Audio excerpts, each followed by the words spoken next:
We want to take you to Nashville, Tennessee now, where the Mayor John Cooper of Nashville, is speaking, giving some updates on this morning's school shooting. Let's listen in. Thank you all for being here, and I want to ask Chief Drake to come and give us an update.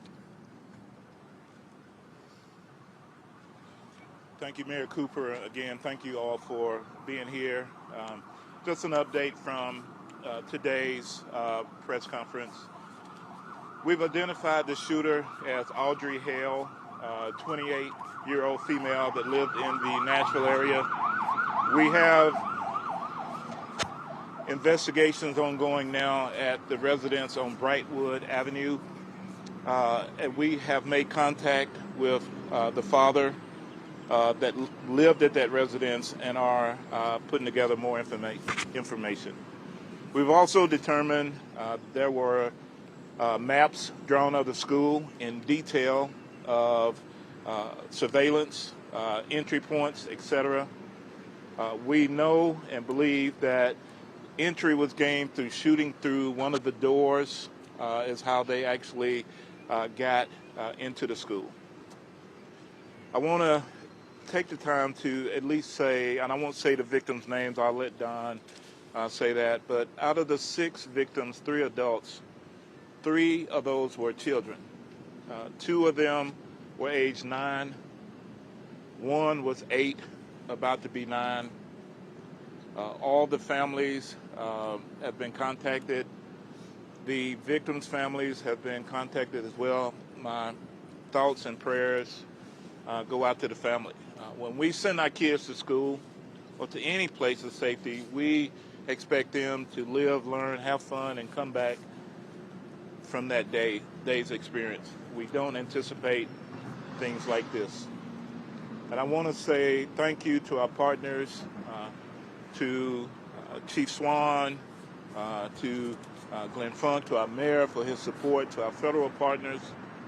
But also I want to say thank you to our first responders who got there and immediately went in and addressed the threat of someone that had multiple rounds of ammunition, prepared for a confrontation with law enforcement, prepared to do more harm than was actually done, and we were able to stop the threat, and unfortunately, 6 victims.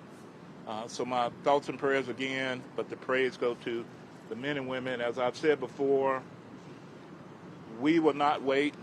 I was hoping this day would never ever come here in this city, but we would never wait to make entry and to go in and to stop a threat, especially when it deals with our children. So thank you. They're not. Just me. They're not saying anything.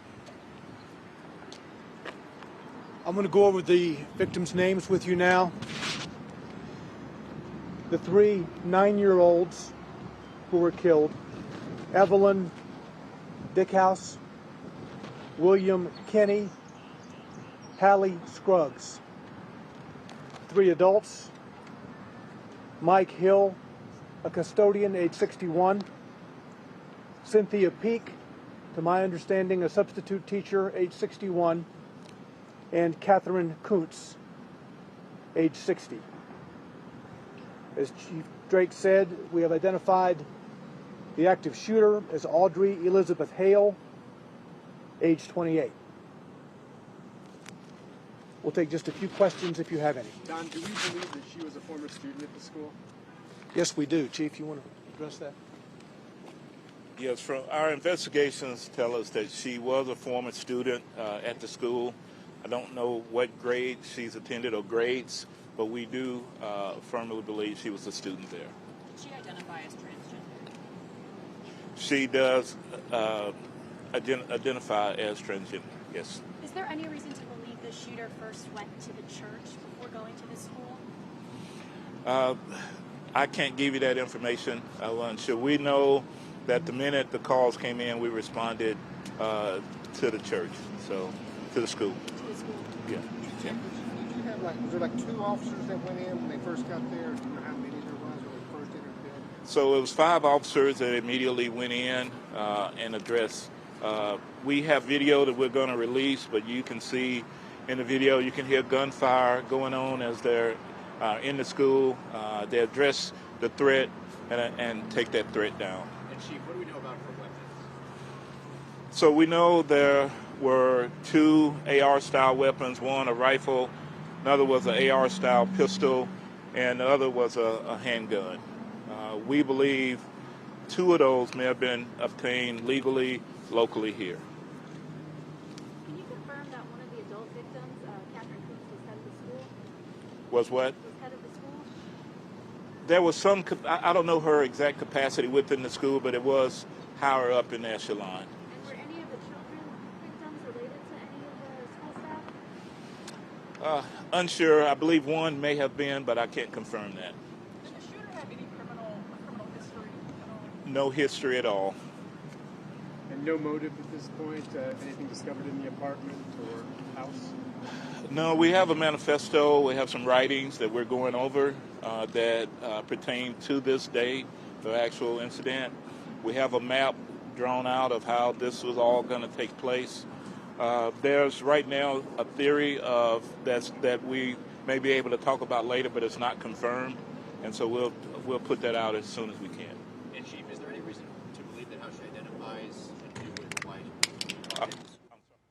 That is the latest from Nashville as we know it right now. 3 students, 3 adults at the school in Nashville gunned down earlier this morning. The shooter is also dead. A lot of details still forthcoming. The investigation, of course, continuing, but certainly it's been a hard day for parents all over the place, and you know, for schools that you can't help but think about what if, and God forbid what if, but we have had school shootings here in Northeast Ohio. We have. So it is definitely top of mind, and it is something that, you know, I think a lot of us can identify with. So we'll, of course, continue to keep everybody updated on that. We'll have the latest for you at the bottom of the hour. Absolutely. Of course, we think about 3, let's stop for a second and think about 3 9-year-old babies. They're kids. Yeah, young ones. I'd be 3rd grade, so. Very, very difficult phone call to get. Our hearts and thoughts are certainly with all of the families out there and everybody in Nashville as they agree with a very difficult situation. Yeah. Tough.